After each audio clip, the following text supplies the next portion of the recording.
abundant global supply, oversupply, is leading to decreasing international rice prices. For broken rice from different sources are at about $330 to $370 per ton. So this corresponds basically to about 18 to 20 pesos per kg. These prices have not yet reached the bottom at the international level. They are going to decrease in the coming months more. Different countries are taking different types of measures to cope with that, because this is posing problems for all countries.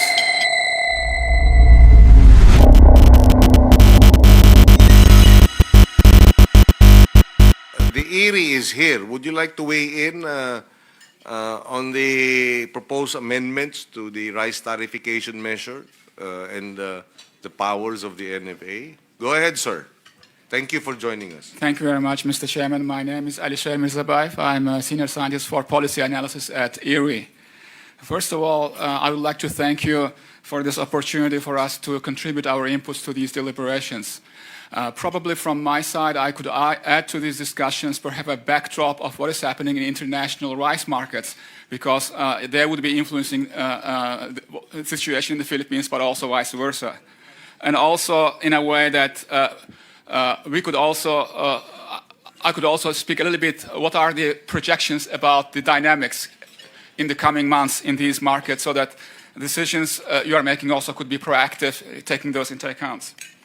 First of all, it's important to emphasize that currently abundant global supply, oversupply, is leading to decreasing international rice prices. This year it is projected that international production will be at about 541 million metric tons at milled equivalent, which is the record amount of production. At the end of the year, stocks are expected to be at 188 million tons, also a record stock in the history. The last time we had this kind of stock-to-use ratio was 3 decades ago. So it's what we are observing here is really very strong oversupply in international markets. As a result, key exporters are aggressively cutting their prices in order to maintain their market share. 5% broken quotes for broken rice from different sources are at about $330 to $370 per ton. So this corresponds basically to about 18 to 20 pesos per kg. So this is already international FOB level price. 18 to 20 pesos. If we translate to pesos, that will correspond to between 18 to 21 pesos per kg at international FOB level. Already at the farm gate support price that we are discussing for the Philippines.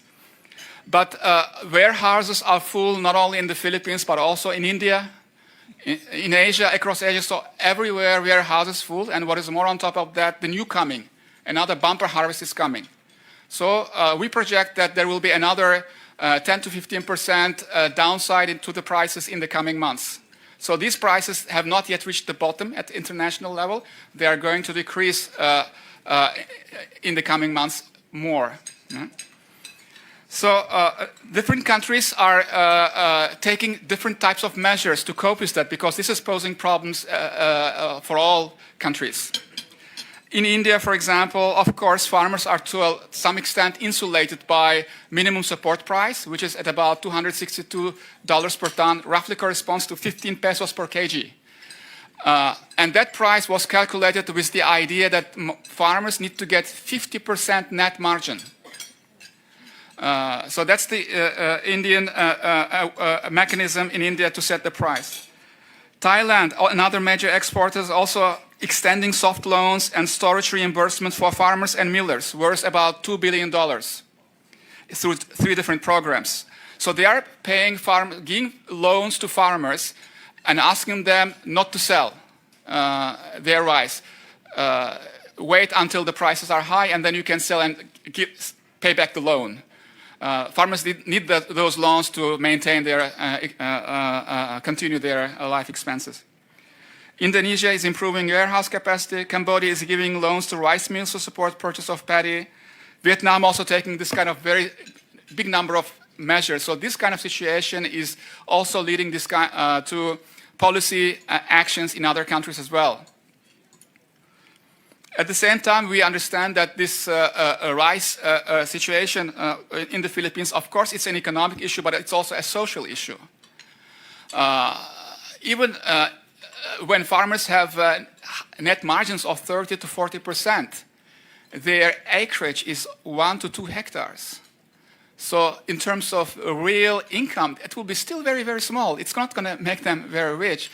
So any kind of policy, as was noted, creates winners and losers. So probably it's important to take into account that those low-income farmers are not suffering too much from that, and some kind of support in that sense.